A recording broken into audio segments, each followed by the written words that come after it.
Hello! Happy gardening. இன்னைக்கு வந்து கார்டனுக்கு போயிட்டு நல்ல ஃப்ரெஷ் வெஜிடபிள்ஸா ஹார்வெஸ்ட் பண்ணிட்டு வந்தாச்சு.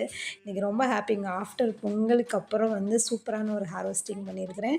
பொங்கலுக்கு என்னென்ன ஹார்வெஸ்ட் பண்ணேன்னு சொல்லிட்டு ஒரு லாங் வீடியோ லிங்க் பண்ணியிருக்கிறேன். செக் பண்ணி பாருங்கள்.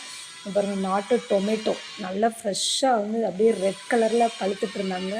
கொஞ்சம் லாங் பீன்ஸு நல்லா இங்கே உள்ளே வந்து ட்ரான்ஸ்ஃபர் பண்ணதுக்கப்புறம் நம்ம செடியை வந்து நல்லாவே லாங்காக செம்ம சூப்பராக வந்து லாங் பீன்ஸ் காய் கொடுத்துட்ருக்காங்க. நெக்ஸ்ட் வந்து அவரைக்காய். இதுலேயே வந்து 3 அவரைக்காய் இருக்கிறான். ஒன்று வந்து பட்டை அவரை, இன்னும் வந்து கொஞ்சம் லாங்காக இருக்கான், இன்னும் வந்து கோழி அவரை. ஸோ எவ்வளோ காய் பாருங்கள். அவரைக்காய் வந்து இந்த தடவை எக்கச்சக்கங்க. அப்படியே போதும் சொல்கிற அளவுக்கு எனக்கு அவரைக்காய் வந்து காய் கொடுத்துட்டான். நெக்ஸ்ட்டு வந்து க்ரீன் கலர் பிரிஞ்சால் ஒரே ஒருத்தர் தான், அவனையும் கட் பண்ணிவிட்டு நெக்ஸ்ட்டு ப்ளூ கலரில் வரி கத்திரிக்காய் சொல்லுவாங்க இல்லையா, அவனையும் கட்